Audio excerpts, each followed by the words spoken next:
dipersembahkan oleh Di sini gue yang megang, Pak, bagus kok. Iya, paham. Tapi kan harga saya kasih aja lah. Dan saya lah. Enggak. Untuk kita kan Gimana mau kalau misalkan saya ajuin lagi, terus saya yang berbicara. Nah, terserah kalau gitu. Oke, turun sama gua.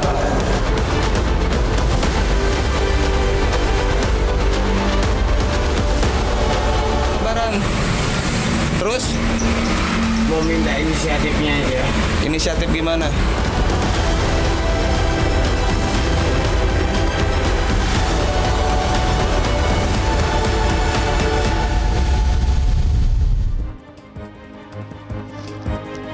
Pemirsa, di tengah keriaan masyarakat jelang Lebaran, ada saja peristiwa di negeri ini yang bikin geleng-geleng. Beredar video anggota sebuah ormas ramai-ramai mendatangi Dinas Kesehatan Bekasi diduga untuk minta THR. Kesal karena tidak bisa bertemu dengan Kepala Dinkes Bekasi, mereka mengacak-ngacak dan mengotori kantor Dinkes Bekasi. Peristiwa yang akhirnya viral di media sosial ini mendapat respons yang tak terduga dari Wakil Menteri Agama Muhammad Syafi'i. Wamenak bilang ormas minta THR tidak perlu dipersoalkan karena itu adalah budaya Lebaran di Indonesia sejak dulu kala. Kalau mintanya lebih seperti malak dan anarkis, apa termasuk budaya juga? Sementara itu, Menteri Koordinator Pemberdayaan Masyarakat Muhaimin Iskandar menegaskan THR hanya berlaku untuk karyawan, bukan ormas. Kita harus kritis melihat bahwa di Indonesia banyak preman berkedok ormas, banyak pungli berkedok THR. Jadi harus ditindak tegas, bukan dinormalisasi sebagai budaya. Pengusaha sudah sering berteriak menyuarakan ganasnya praktik palak THR yang mengganggu iklim bisnis dan investasi. Bagaimana perekonomian Indonesia mau tumbuh pesat kalau memberantas praktik premanisme masih anggot-anggotan? Inilah kontroversi selengkapnya musim palak THR bersama saya Zilvia Iskandar.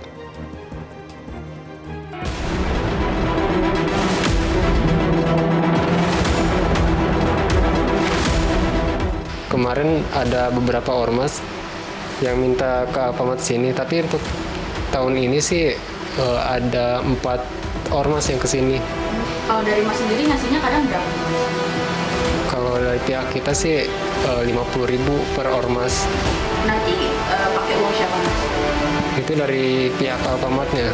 Ntar kita bikin kayak berita acara gitu, kirim ke atasan, biasanya dari pihak Alfamart. Ganggu nggak sih, Mas, kayak ormas-ormas minta THR ini? Sebenarnya sih ganggu, cuman udah dari tahun ke tahun ya udah, kata orang lama di sini sih udah terbiasa kalau ormas minta-minta ke sini.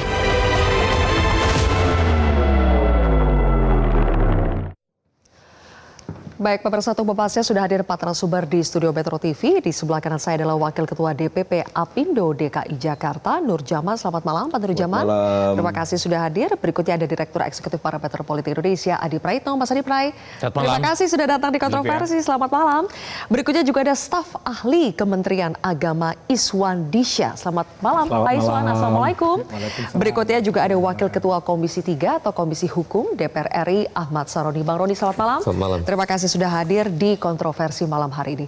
Baik, saya akan langsung memperlihatkan kepada pemirsa ada satu lagi pernyataan yang cukup kontroversial dari pejabat publik kita. Kali ini datang dari Wakil Menteri Agama yang menanggapi soal banyaknya permintaan THR dari orang-orang yang mengaku sebagai ormas. Kita tampilkan bersama.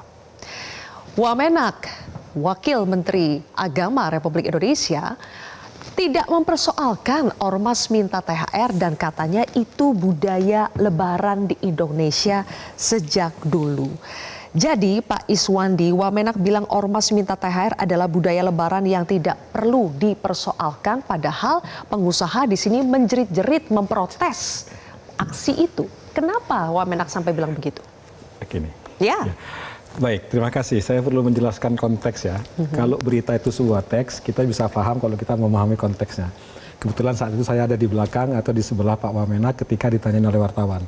Kita harus bisa membedakan ormas minta THR adalah budaya dengan THR adalah budaya. Yang dimaksud oleh Wamenak saat itu adalah THR adalah fenomena budaya sejak zaman dahulu.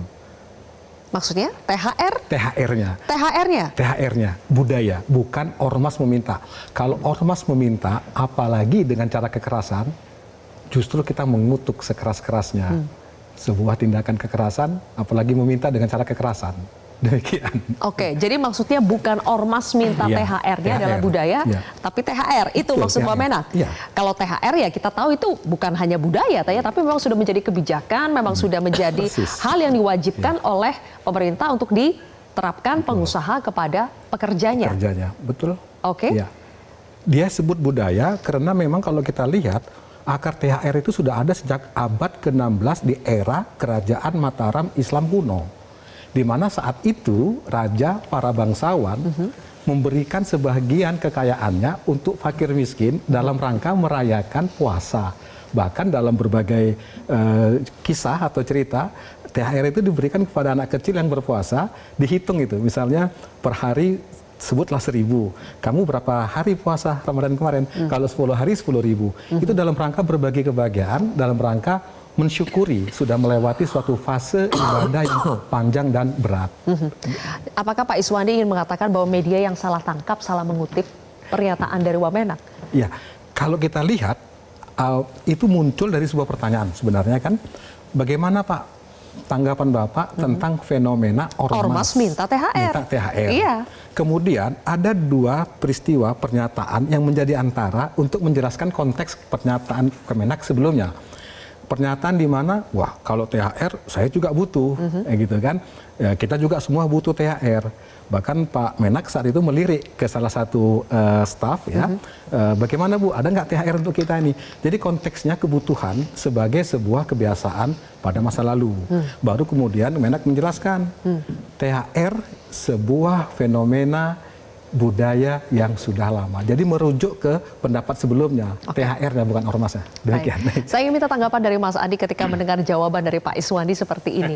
Anda merasa ini adalah sebuah excuse atau memang mungkin ada yang tidak tepat dalam menerjemahkan konteks yang disampaikan oleh Wamenak? Ya, sebenarnya kalau mau jujur, baru kita dengarkan malam ini yang dimaksud dengan THR itu adalah sebagai sebuah budaya, itu kan baru diklarifikasi hari ini. Sehari dua hari ini adalah semacam pembiaran ataupun menganggap bahwa memaksa meminta THR itu adalah perkara kebudayaan di kita. Saya selalu mengatakan THR itu kan sangat identik dengan budaya Islam. Ada satu dalil yang mengatakan al-yadul ulya khairum min yadi syufla. Jadi tangan di atas itu Zilvia lebih baik dengan tangan yang di bawah. Jadi dalam konteks itulah kemudian wajar pernyataan Pak Wamenak beberapa waktu yang lalu itu dibully oleh publik. Nah per hari ini statementnya clear. Jadi bukan minta THR-nya yang dianggap budaya, tapi memberikan THR kepada pihak-pihak yang kekurangan, kelompok-kelompok yang dianggap du'afa dan lemah itu menjadi penting. Tidak perlu jauh-jauh sebenarnya. Kalau THR itu kan memang selama ini ada yang sifatnya kewajiban, instansi-instansi pemerintah, ataupun misalnya seperti perusahaan, itu kan harus memberikan tunjangan kepada karyawan. Tapi kan yang kita bicarakan bukan itu. Ada pihak-pihak tertentu, ada ormas tertentu yang mengatasnamakan minta THR tapi gayanya seperti preman. Ya. Di mana-mana yang disebut dengan THR itu sukarela, lillahi ta'ala dan ingin masuk surga. Ingin berbagi apa yang dimiliki dengan pihak orang lain yang kurang berpunya. Kalau yang kita tampilkan dari tadi, maksa-maksa, ngotot-ngotot, bahkan menggunakan senjata tajam, saya kira ini bukan THR, ini praktek premanisme. Bagi saya, THR itu hanya sebuah istilah dengan untuk bagaimana mereka itu menformalkan sebuah intimidasi dan pemalakan secara kasar. Kenapa praktik yang semacam ini sering berulang? Ya karena memang soal supremasi hukumnya itu tidak pernah tuntas.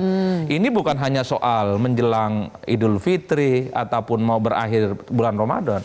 Saya kebetulan beberapa di tempat itu punya warung UMKM, kayak warung Kelontong Madura. Hampir tiap malam kok atas nama apapun mereka. Ada yang ngaku akamsi, anak kampung sini. Ada yang ngaku ormas A, ormas B. Ya pelan-pelan, cuman kalau nggak dikasih agak sedikit naik intonasinya dan bahkan agak macam-macam. Jadi ini agak mirip dengan praktek pemalakan atas nama THR. Bagi saya ini pemalakan. Oleh karena itu pihak-pihak yang berwajib, ya siapapun yang ada di sekitarnya, ini jangan biarkan yang kayak gini. Kalau kita belajar tentang civic culture, budaya demokrasi, ormas itu memang berbudaya. Ormas itu adalah mereka yang sebenarnya mandiri secara organisasi, termasuk juga soal fundraising. Di mana-mana kalau kita belajar tentang budaya organisasi masyarakat secara umum, tujuannya adalah untuk mencerdaskan kehidupan masyarakat. Oke. Kalau ini bukan untuk mencerdaskan kehidupan masyarakat, mengintimidasi kehidupan masyarakat, terutama mereka yang dinilai punya kelebihan logistik. Kan begitu, Sylvia. Baik, Pak Nurjaman, kalau tadi di video yang kami putarkan ada yang mengaku dimintai THR itu bisa 4 sampai 5 ormas, orang-orang yang mengaku ormas ya minta THR. 4 sampai 5 itu termasuk sedikit atau banyak, Pak? Sebelum ke sana saya akan kasih dulu bahwa kita mesti membedakan mana sodakoh, mana THR. Ya, Mas. Kalau sodakoh mungkin rela. THR itu bagi kami kewajiban, diberikan kepada karyawan yang berkontribusi di perusahaan. Kami kewajiban, malah kan kalau kami pengusaha tidak berikan THR karena sanksi. Betul. Nah itu THR kan kewajiban bagi karyawan yang punya kontribusi terhadap perusahaan kami. Kedua, apakah tadi di pertanyaannya 4 atau 5 lebih? Itu termasuk sedikit? Termasuk sedikit kalau 5 atau lebih. Ya. Bahkan kalau 4 mungkin nggak mungkin apa-apa. Nah, saya bilang ke Mas Adi tadi bahwa yang terjadi adalah sudah meminta ada maksa. Kalau saudara kan seikhlasnya kita minta, mungkin relatif lah.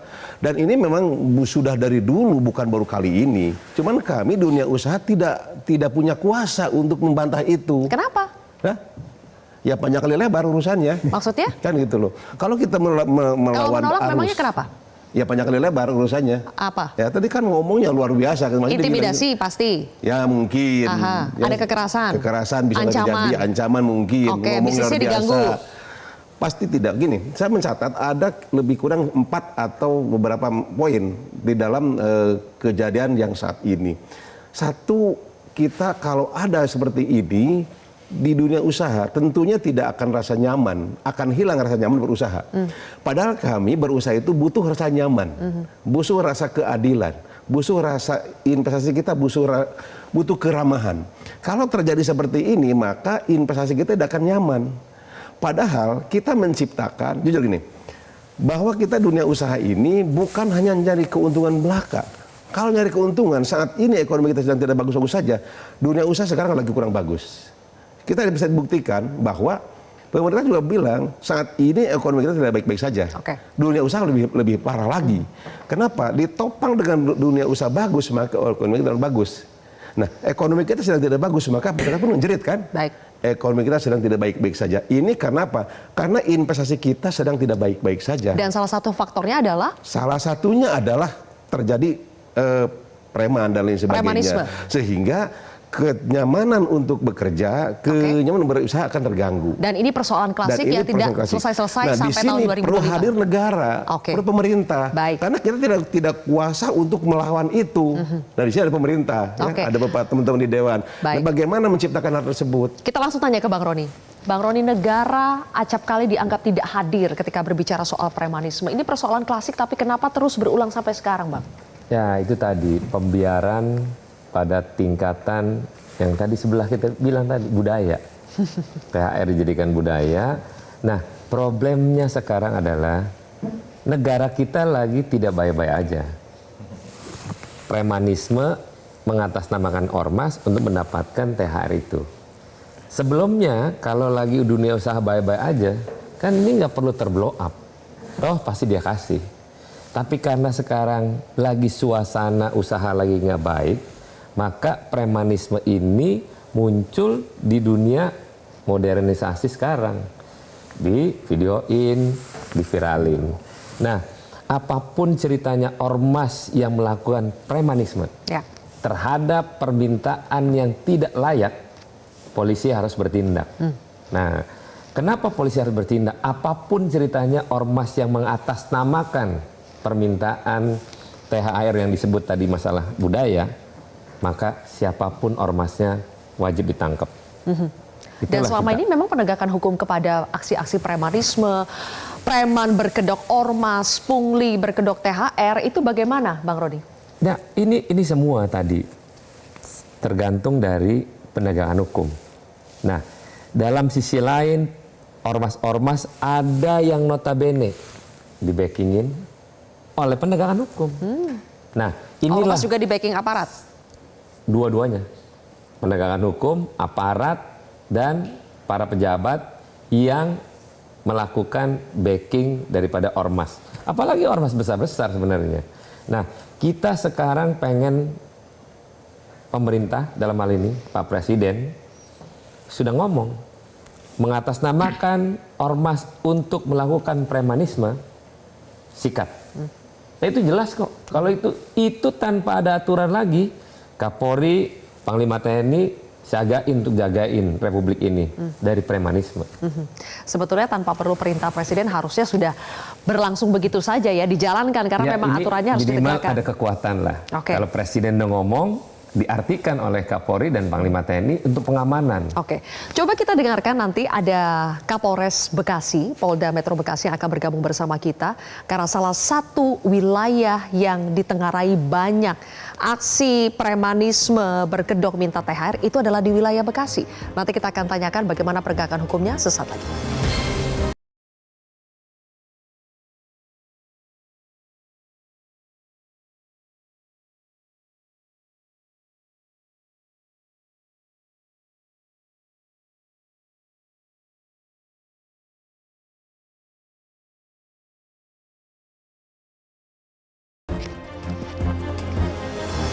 Anda kembali di Kontroversi Pemirsa dan saat ini sudah bergabung Kapolres Polda Metro Bekasi, sudah ada Kombes Pol Mustafa. Selamat malam Pak Mustafa. Selamat malam Mbak Julivia. Baik Pak Mustafa, Bekasi ini adalah salah satu wilayah yang paling sering mengalami gangguan ormas menurut HKI, Himpunan Kawasan Industri. Karena memang Bekasi adalah kawasan industri ya. Jadi Pak Mustafa, sampai hari ini ada berapa kasus pemerasan berkedok THR yang ditangani oleh Polres Metro Bekasi? Selamat malam Mbak Julivia. Jadi selama bulan suci Ramadan, kita ada 3 peristiwa yang sementara ini kami tangani. Dari 3 peristiwa itu hanya 2 yang diduga berkaitan dengan orang meminta tunjangan hari raya. Kalau peristiwa yang pertama hanya tentang salah satu orang yang menghalangi tentang pendirian posko Lebaran. Itu hanya berkaitan dengan dia bekerja sebagai tukang ojek, merasa terganggu dengan pendirian posko. Kemudian yang kedua, peristiwa yang di Dinas Kesehatan Pemda Bekasi, ada salah satu ormas yang beberapa kali mencoba bertemu dengan kepala dinas, namun tidak pernah bertemu, sehingga pada saat itu beberapa ormas itu melemparkan tempat sampah ke depan pintu Dinas Kesehatan dan salah satu orang melakukan perbuatan yang seolah-olah menghina dan mengejek pegawai Dinas Kesehatan. Tujuan minta bertemu Kemudian peristiwa yang ketiga apa Pak Mustafa? Mau minta THR ya? Siapa? Tujuan untuk minta ketemu dengan kepala dinkes itu apa? Mau minta THR? Tujuannya belum tersampaikan. Yang jelas sudah 3 kali ormas tersebut ingin bertemu dengan kepala dinas kesehatan Pemda Bekasi. Namun 3 kali mencoba bertemu tidak pernah ditanggapi sama dinas kesehatan Kabupaten Bekasi. Ini terkonfirmasi bahwa betul ini adalah ormas Pak, ormas yang tercatat? Mereka terdaftar sebagai ormas yang ada di Kabupaten Bekasi, Mbak Sylvia. Oke. Kemudian kasus yang ketiga? Kasus yang ketiga adalah kasus yang di Pasar Cibitung. Jadi di Pasar Cibitung ada 4 orang yang memang dia bertugas sebagai pemungut retribusi dari salah satu UPTD pasar di Pasar Cibitung. Namun pada saat dia menagih retribusi, pada hari itu dia dalam kondisi mabuk karena mengkonsumsi minuman keras. Dan pada saat dia memungut retribusi, dia meminta THR dengan setengah memaksa kepada para pedagang agar memberikan sejumlah uang kepada mereka dengan istilah setahun sekali ini buat THR gitu Mbak Sylvia. Oke. Itu 2 kasus yang viral ya Pak, makanya sudah ada nih penegakan hukumnya. Apakah selain yang tidak viral di media sosial juga ditangani oleh Polres Metro Bekasi? Ada aduan-aduan yang masuk ke Polres Metro Bekasi? Jadi kami menangani 3 perkara Mbak Sylvia, dan 3-tiganya kami laksanakan proses penegakan hukum. Jadi saya juga berterima kasih kepada masyarakat yang mungkin menyampaikan kepada kami. Kami juga sudah mengkonfirmasi kepada beberapa perusahaan pasca penegakan hukum yang kami laksanakan, yang biasanya ada orang yang mengirimkan surat untuk meminta THR, sampai dengan hari ini tidak ada lagi Mbak Sylvia. Karena melihat ada kasus-kasus yang ditangani ya. Pak, tapi di sini kami tadi di studio berdiskusi. Ada pernyataan misalnya dari Bang Roni di sini, Wakil Ketua Komisi 3 yang mengatakan kenapa praktik pungli berkedok minta THR itu menjadi masalah klasik di Indonesia. Salah satu faktornya karena ada backingan dari aparat. Aparat membackingi ormas, kemudian juga ada pejabat publik yang membackingi ormas. Apa tanggapan Anda soal adanya dugaan aparat membackingi ormas? Terima kasih Mbak Zilvia. Kalau berkaitan dengan ada di Bekasi, kurang lebih saya 4 bulan menjabat Kapolres Metro Bekasi. Baru pada bulan suci Ramadan atau bulan puasa ada informasi tentang permintaan tunjangan hari raya Mbak Zilvia. Selama ini, selama sebelum bulan puasa juga tidak ada yang sifatnya mereka mendatangi ataupun meminta THR kepada instansi pemerintah ataupun kepada perusahaan-perusahaan. Toh kalau ada dari awal sebelum puasa, kami pun sudah membuat pengumuman, membuat flyer di media sosial. Kami pun sudah bersama-sama dengan Pak Gubernur Jawa Barat menyampaikan, kami larang, kami sampaikan, kami menghimbau kepada seluruh perusahaan yang ada di Bekasi untuk tidak melayani kepada siapapun, ormas siapapun ataupun perorangan yang memaksa kepada perusahaan untuk minta tunjangan hari raya, Mbak Zilvia. Oke. Dan harusnya aparat itu membackingi mereka yang merasa terancam oleh praktik-praktik pungli seperti ini. Tapi Bang Roni, apa sih kenapa Anda bilang bahwa selama ini suburnya praktik premanisme, pungli berkedok minta THR itu subur? Ya salah satunya karena backingan aparat. Apakah memang ada bukti yang mendasari itu Bang Roni? Buktinya nggak kelihatan. Kalau kelihatan kan udah pasti ditangkap tuh. Nah Pak Mustafa, Bapak di daerah sana, di dalam acara ini, jangan penakut juga, jangan cuma melarang. Bila mana ada yang sudah mulai bergerak premanisme, tidak perlu lagi laporan, tangkap aja langsung. Karena mereka-mereka itu memanfaatkan ruang yang pasti mereka punya backing. Tidak punya backing nggak mungkin seberani itu. Satu contoh misalnya, ada yang saya nggak tahu, lupa namanya Cikiwul apa gitu ya. Jagoan Cikiwul. Jagoan Cikiwul. Dengan bergaya sebegitu beraninya. Melet-melet ke kamera ya. Iya, dengan seolah-olah dia itu adalah jagoan gitu. Dan akhirnya setelah ditangkap juga udah kemayu lagi diem. Nah inilah bentuk bahwa polisi pengayom masyarakat yang bisa melindungi dari para pengusaha yang ada di daerah. Apalagi Bekasi. Ya. Ini kan memang sentralnya pabrik itu di Bekasi. Memang agak berat Kapolres Pak Mustafa ini bekerja di sana pasti. Apalagi dalam tahapan menjelang hari raya. Nah kiranya dengan kekuatan yang Pak Mustafa ada, Pak Mustafa harus menjadi orang yang memang mengayomi masyarakat dan para pengusaha di sana. Karena di sanalah sentral daripada pabrikasi apa yang menjadi roda ekonomi di Indonesia ini. Pesannya itu aja dari saya. Jadi jangan selalu menunggu laporan ya. Jangan. Kalau kan memang sudah ada indikasi, tindak saja. Pak Kapolri kan sudah menyampaikan untuk menerima laporan melalui media sosial yang sangat mudah. Maka itulah harus interaktif Kapolresnya. Baik. Pak Mustafa mau menanggapi apa yang disampaikan oleh Bang Roni?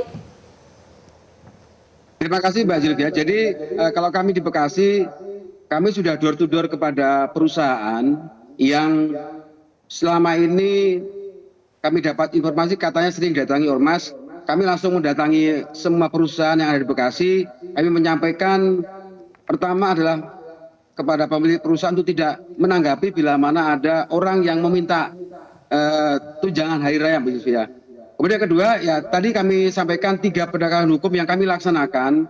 Alhamdulillah sudah kami rasakan banyak imbasnya karena setelah kami penegakan hukum, kami mencoba mengkonfirmasi kepada beberapa perusahaan yang biasanya mendapatkan surat permintaan THR, didatangi. Sampai hari ini pasca penegakan hukum tidak ada lagi surat ataupun permintaan tunjangan hari raya yang diminta secara langsung, Mbak Zilvia. Oke, jadi ada efek jera di situ. Pak Nurjaman, pengusaha itu biasanya tidak berani melapor atau sudah sering melapor tapi penegakan hukumnya melempem? Begini, kebanyakan tidak mau melapor. Kenapa?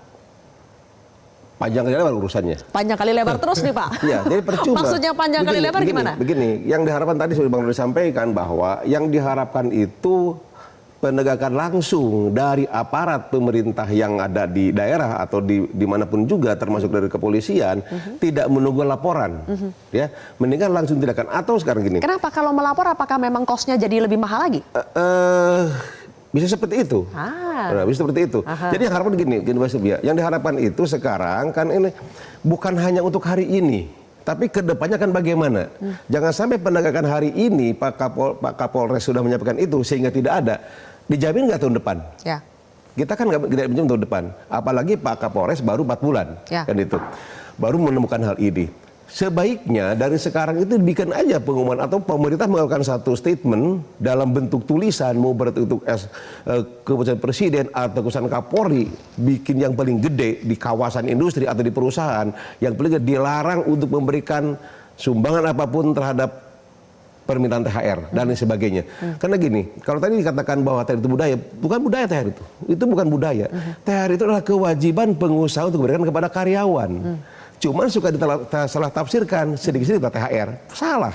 Jadi bukan budaya THR itu. Budaya itu minta jadi budaya. Mintanya di budaya. THR itu bukan budaya. THR itu adalah normatif yang diberikan oleh pengusaha kepada karyawannya. Sehingga kalau perusahaan tidak memberikan THR kan kena sanksi juga. Ya. Nah, oleh karena itu mesti membedakan mana budaya, mana THR. Ya. Apalagi tadi disebutkan bahwa THR itu ala kadar tidak. Tidak ala kadar THR itu adalah kewajiban bagi karyawan dengan ada suatu ketentuan yang harus dilaksanakan oleh perusahaan kepada karyawannya. Oke, baik. Mas Adi, political will dari pemerintah apakah kurang, hanya baru sebatas omon-omon saja? Makanya praktik pungli berkedok THR itu masih eksis sampai hari ini. Ya, saya kira memang penindakan langsung itu adalah sesuatu yang menjadi yang kita sering saksikan. Jangankan misalnya pengusaha-pengusaha yang besar, kita yang dagang-dagang di pinggir jalan hampir tiap saat kok dipalak. Per hari minta 10.000, besoknya 20.000, taruh gerobak baru dia harus bayar 300.000 dan seterusnya. Demi keamanan alasannya. Demi keamanan ini masuk kawasan ormas tertentu dan seterusnya. Jadi bukan saja pada bulan Ramadan jelang Lebaran ya. Ini yang dileper pinggir jalan. Bagaimana bisa dibayangkan di level-level pengusaha? Itulah yang saya sebutkan. Ini bukan soal THR, ini pemalakan ini dan ini premanisme dan ini tidak bisa dibiarkan. Saya membaca kenapa ini selalu terulang karena tidak pernah ditindak. Mungkin karena dianggap sepele, oh cuma 300.000 kok, paling akumulasinya dari sekian banyak gerobak yang dia palak 10 juta. Jadi orang mau melaporkan agak sedikit hopeless dalam konteks itu. Apalagi kalau yang melaporkan itu nggak punya backing. Bukan hanya panjang kali lebar, birokrasinya panjang. Didatangkan lagi seakan-akan kita tidak pernah melapor, padahal sudah berulang-ulang menegaskan bahwa ada sesuatu yang memang sudah terjadi. Mungkin memang saatnya adalah memviralkan seperti apa yang terjadi di Bekasi, di videoin ada ormas datang mengintimidasi, maksa, merusak, dan itu yang harus terjadi. Lagi-lagi harus viral dulu ya? Ya, itu yang kemudian memang dalam praktiknya. Yang saya heran itu kok orang yang melakukan kayak gini nggak ada takut-takutnya kok, dan seakan-akan memang tidak pernah tersentuh. Bahkan orang yang melakukan pemalakan yang semacam itu, orangnya itu-itu saja, ormasnya itu-itu saja, dan aman-aman saja, Silvia. Wajar kalau kemudian sehari 2 hari ini kita mendengarkan bahwa Indonesia memang dalam banyak hal itu darurat preman. Nah, cuman memang harus kita akui, kalau kita bicara tentang THR, ini kan adalah istilah yang digunakan secara serampangan. Abang kita yang dari Apindo misalnya sudah menegaskan bahwa sebenarnya THR itu adalah kewajiban bagi staf misalnya, ataupun bagi karyawan. Tapi belakangan ini yang disebut dengan THR, semua orang yang dikira punya duit, apakah dia itu orang biasa ya dimintain THR. Sekelas saya, dosen, peneliti, hampir setiap hari saya menerima WA, Bang Bro, THR adakah? Kira-kira begitu. Iya kan?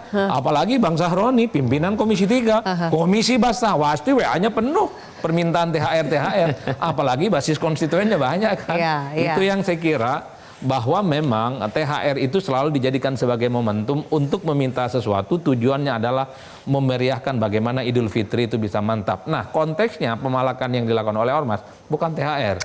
Ini hanya menggunakan momentum Idul Fitri untuk malak orang dan perusahaan-perusahaan yang dinilai banyak uangnya. Itu saja.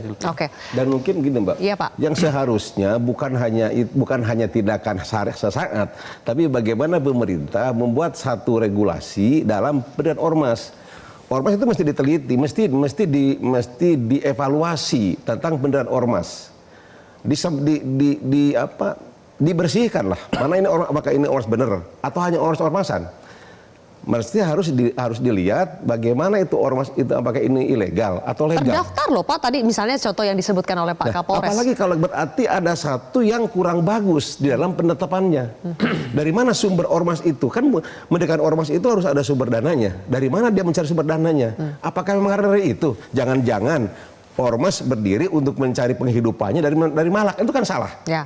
Nah, artinya pendirian ormas itu harus dievaluasi kembali oleh pemerintah tentunya.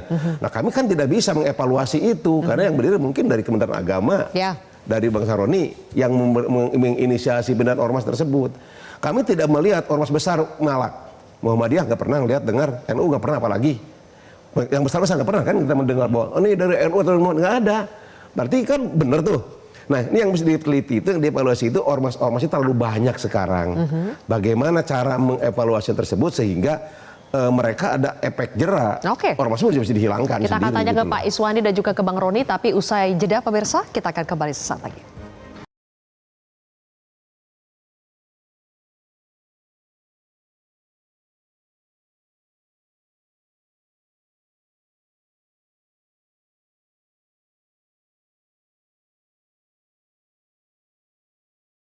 Pengen tahu, gua jagoan yang megang kikiwur. Iya, Pak. Ada nih gua nih. Iya, paham. Paham. Masa gua banyak. Iya, paham. Saya juga. Kalau gua tutup jalan di depan baru bisa bergerak. Siap. Hah? Ya, Bu. Ya gimana? Kita kan sesuai prosedur juga, Pak. Prosedur penting. Gua mau ketemu pimpinan di sini siapa? Soal pungli di kawasan Presiden tadi merintahkan untuk akan merintahkan TNI Polri ya tadi ya untuk tadi dengan kejaksaan untuk melihat seperti itu. Kita harus tindak hal-hal semacam itu, nanti dipelajari dengan baik ya. Pokoknya harus tertib.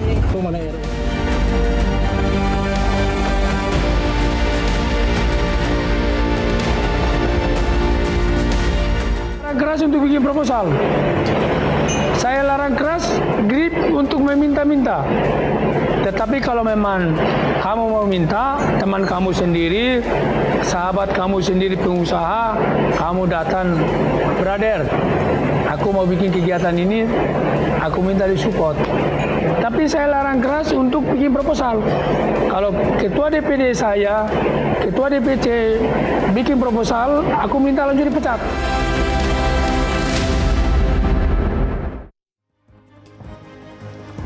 Kembali lagi di kontroversi pemirsa.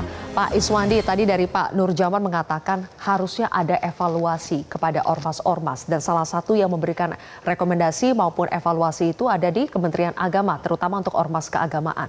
Apakah itu dilakukan Pak? Evaluasi berdasarkan track record, apakah ada yang nakal-nakal seperti itu? Apakah itu dilakukan oleh Kementerian Agama? Ya, jadi Kementerian Agama memang memberi rekomendasi bagi pendirian ormas-ormas keagamaan. Bukan ormas-ormas non-keagamaan seperti ormas kepemudaan, ormas etnis dan segala macamnya. Nah, dari rekomendasi itulah kemudian baru nanti diajukan atau diarahkan ke Kementerian Hukum untuk dikeluarkan izin. Nah, dalam konteks itu memang ada semacam anggaran pembinaan untuk ormas-ormas itu, misalnya untuk muktamar, untuk kongres, untuk apa segala macam, dan itu resmi melalui sebuah pengajuan. Kemenak yang memberikan ke mereka. Ya, itu nanti melalui kajian-kajian tertentu yang kira-kira besar dan teknis pemberian segala macamnya, bantuan sifatnya. Oke, biasanya ormas keagamaan mengajukan proposal untuk mendapatkan uang pembinaan itu. Tapi itu konteksnya bukan THR ya. Ini program-program kegiatan yang menunjang dan relevan dengan program-program kegiatan kementerian. Ini jalur resmi lah ya, jalur untuk resmi. minta dana ya, dan itu bukan dari THR. negara. Dan itu bukan THR gitu ya. Nah, sehingga kalau mau dievaluasi sebenarnya dalam konteks THR nggak ada yang bisa dievaluasi. Sebab sejauh ini yang kami cermati belum ada ormas keagamaan yang meminta THR, apalagi memaksa meminta THR. Tapi ada mekanisme untuk mengawasi nggak dan menerima laporan misalnya dari masyarakat kalau ada? Oh, belum sampai ke situ karena belum ada kasus ini, Mbak. Ya, sebelum ada kasus, Pak. Mekanisme pengawasannya apakah ada? Ya, selama ada laporan kita proses. Oke, harus melapor dulu. Ya, begitu.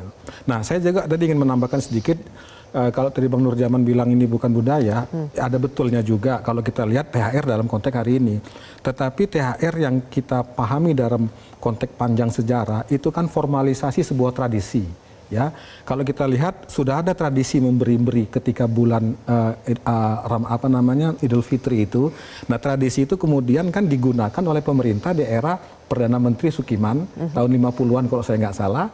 Kemudian untuk memberikan bantuan pinjaman perskot namanya bagi ASN atau PNS dalam rangka menyambut bulan Idul Fitri.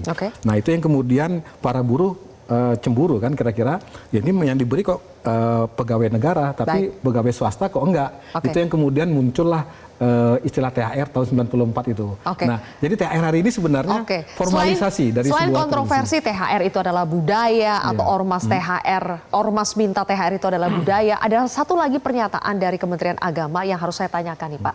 Boleh dimunculkan teman-teman ketika Kemenak mengatakan minta THR itu harus proporsional. Ini konteksnya adalah ketika ormas minta THR itu harus proporsional. Maksudnya proporsional itu bagaimana Pak? Ya prosedural yang tadi itu. Jadi ini juga saya nggak tahu konteksnya ya, Pak Dirjen Bimas. Saya nggak bisa mengomentari sesuatu teks tanpa konteks. Kalau dari teks ini, pemahaman saya, pengajuan itu lewat mekanisme. Misalnya ini ormas yang terdaftar. Kalau nggak terdaftar berarti kan ilegal, Mbak. Karena nanti setiap Rp1 pun uang negara yang diberikan sebagai bentuk bantuan keagamaan, itu kan harus dipertanggungjawabkan. Nah, itu salah satu yang saya sebut proporsional lewat sebuah mekanisme prosedur-prosedur yang sudah sesuai dengan peraturan. Tapi Pak Nurjaman, menurut Anda mau itu sesuai prosedur atau tidak, THR, bagi-bagi THR kepada ormas itu wajib gak sih buat maksudnya rela tidak pengusaha melakukan itu? Kan rela itu kewajibannya adalah membayar THR kepada pekerja. Jadi kalau mau itu prosedur tidak apakah itu rela buat pengusaha untuk mengeluarkan THR tambahan seperti itu? Bukan rela tidak rela, ya. Masalahnya adalah bentuk atau cara memintanya seperti apa. Mau minta boleh saja sih, nggak masalah. Apakah diberikan atau tidak itu urusan kami. Betul. Tetapi caranya harus benar. Kalau tadi Pak dari Kemenak menyatakan proporsional, itu kurang pas juga ya proporsional. Artinya seolah-olah melegalkan untuk THR asal proporsional. Itu juga nggak bagus. Itu artinya kalau begitu, asal proporsional, caranya apa? Bersurat, artinya harus memberi kan. Nah, yang dikhawatirkan ini konteks komunikasi harus benar. Jangan asal menyampaikan, tetapi akan berdampak luar biasa. Nah, kalau kami dunia usaha, karena kan tadi disampaikan bahwa permintaan THR dari tahun ke tahun sudah biasa, sudah ada. Tetapi kan tidak seperti ini. Nah, urusan kami memberikan itu urusan lain, atau enggak urusan biasa saja. Tetapi jangan ada pemaksaan lah seperti begitu. Kalau kami ada gini, yang lucunya kami belum memberikan THR kepada karyawan, ini udah minta. Kan ini yang lucu gitu loh. Ini yang harus dibenahi oleh kita semuanya lah. Tidak mungkin kami manage sendiri. Kami belum membayar THR, ini sudah minta duluan. Rame berada proposal dan sebagainya. Akhirnya bingung harus mana berikan. Nah, hal ini yang mesti kita tadi sampaikan. Evaluasi harus benar-benar harus dilakukan oleh pemerintah. Kami tidak mungkin bisa mengevaluasi ormas ya. Dan baru tahu sekarang saya bahwa ormas itu ternyata di berbagai hal juga ada boleh berdiri. Ini urusannya Kemenag, ini urusannya di Kemendagri dan lain sebagainya. Nah, sebaiknya mungkin mungkin di sini ada Bang Roni menginisiasi bahwa pendirian ormas itu adalah harus satu atap supaya jelas evaluasinya. Jangan evaluasi per sektor nanti repot ya. Kemenag mengevaluasi harus satu atap supaya jelas dan tidak sembarangan mendirikan atau mengizinkan ormas tersebut. Singkat Bang Roni. Perlukah diperketat lagi regulasi untuk mengawasi ormas-ormas yang nakal, suka minta pungli? Perlukah ada regulasi atau mekanisme pengawasan yang lebih ketat? Gini aja, kan yang sudah ada, yang existing nih, ormas itu kan berulah. Polisi tangkap dulu. Apa ormasnya? Tutup. Yang berulah lagi, tangkap, tutup. Udah itu aja dulu sekarang. Sekarang mau bikin regulasi apapun, yang tadi Pak Nurjaman bilang, harus ada satu wadah. Percuma juga Pak Nurjaman. Republik ini itu banyak birokrasinya. Nggak ada untungnya untuk bikin satu wadah, ngurusin ormas.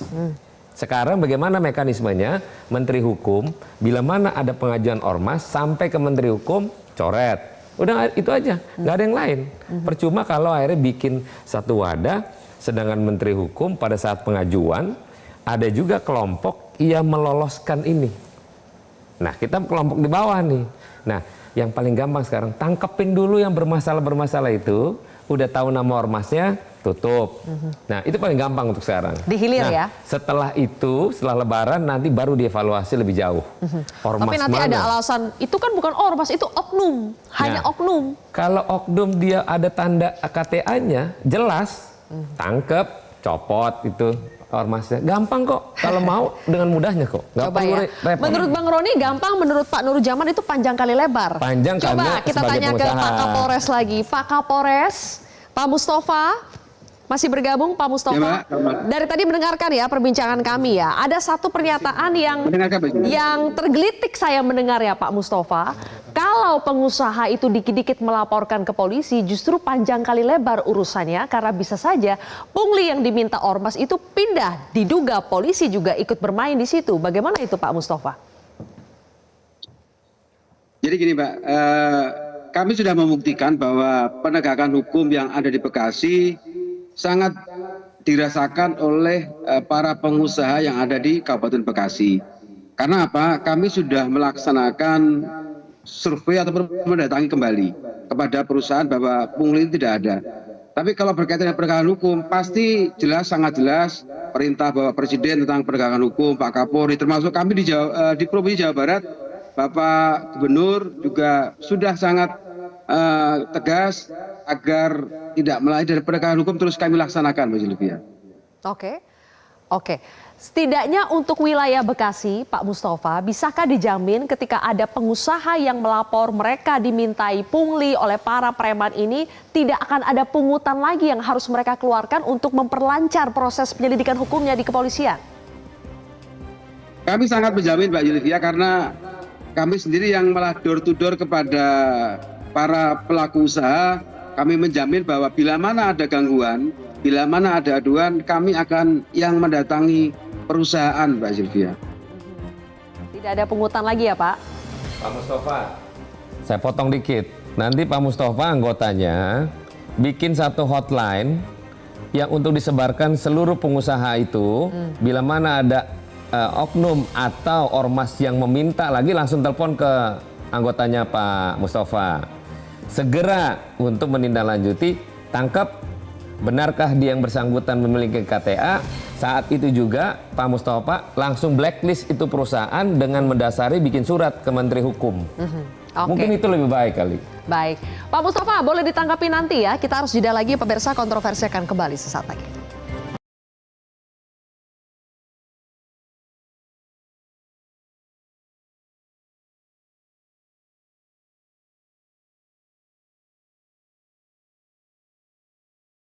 Baik, terakhir Kapolres Metro Bekasi, Pak Mustafa, silakan direspon tadi Bang Roni yang meminta dari Kepolisian Metro Bekasi untuk punya hotline supaya masyarakat, pengusaha bisa mengadu kalau ada pungli kepada mereka. Silakan tanggapannya, Pak. Terima kasih, Mbak Sylvia. Jadi berkaitan dengan hotline Polres Metro Bekasi, kami juga sudah menyiapkan nomor telepon yang sudah kami sebar ke masyarakat, Mbak Sylvia. Jadi patroli yang kami laksanakan door to door ke perusahaan, kami mencoba mengantisipasi dari sebelum Ramadan karena ini sudah menjadi atensi Bapak Kapolri dengan program Beyond Trust Presisi Bapak Kapolri tentang pencegahan premanisme. Jadi jauh sebelum puasa, kami sudah melaksanakan sosialisasi nomor aduan masyarakat yang ada di Kabupaten Bekasi bila mana ada masyarakat atau ormas yang meminta-minta ke perusahaan ataupun kepada lembaga-lembaga tertentu, Mbak Sylvia. Oke, berarti penegakan hukum tidak hanya pada saat musim Lebaran ya Pak, tapi akan seterusnya dijalankan di sana ya? Iya Pak, karena kami melaksanakan dari jauh-jauh sebelum Lebaran, Mbak Sylvia. Oke, baik kalau begitu. Terima kasih Kombes Pol Mustafa telah bergabung bersama kami di kontroversi hari ini. Terima kasih Bapak. Dan Mas Adi Pride.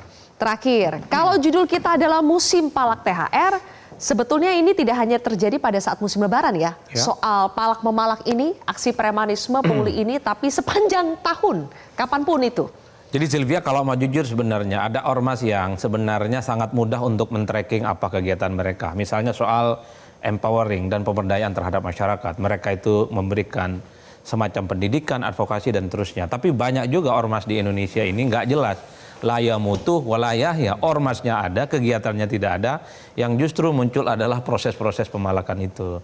Kalau kita ingin menggunakan premanisme itu sebagai bagian dari mata rantai kemiskinan, itu oleh yang disebut oleh Kamerten sebagai bentuk kegiatan-kegiatan yang sifatnya ilegal untuk mendapatkan uang. Jadi orang kalau dia terasing secara ekonomi, dia miskin dan tidak punya akses ekonomi secara formal, nggak dapat pekerjaan, dia menggunakan cara-cara ilegal. Cara ilegal itu bisa dilakukan secara personal atau secara berkelompok. Jadi dalam konteks begitu banyak ormas kita, yang dalam banyak hal memang meresahkan, momen apapun digunakan, bukan hanya soal Ramadan, Agustusan lah, Maulid Nabi lah, bawa proposal yang sama, tapi sifatnya intimidatif. Bagi saya negara kita ini udah tak ada cerita yang kayak gini bubarin kok. HTI dan FPI saja bisa dibubarin dalam sekejap, masa ormas yang rada-rada remeh-temeh gini itu dibiarkan. Menurut saya ya, ini menurut saya cukup meresahkan. Kita nggak mau dipimpin dan setiap hari kita itu melihat bagaimana premanisme itu sering terjadi. Oke, kita lihat mudah-mudahan pemerintah kali ini di pemerintahan Prabowo dengan semua jajaran di bawahnya, kita akan lihat apakah bisa berani untuk menyikat persoalan-persoalan premanisme yang terjadi di negeri ini. Terima kasih Mas Adi Pray, Pak Nurjaman, Bang Ahmad Syaroni, dan juga Pak Iswandi. Terima kasih sudah bergabung bersama kami di Kontroversi hari ini. Pemirsa, THR adalah hak pekerja, bukan hak preman berkedok ormas. Jangan menormalisasi sesuatu yang buruk, apalagi menjadikannya sebagai budaya kita. Sekian Kontroversi pada malam hari ini. Saya Zilvia Iskandar, pamit undur diri.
Jelajahi cara baru mendapatkan informasi. Download Metro TV Extend sekarang.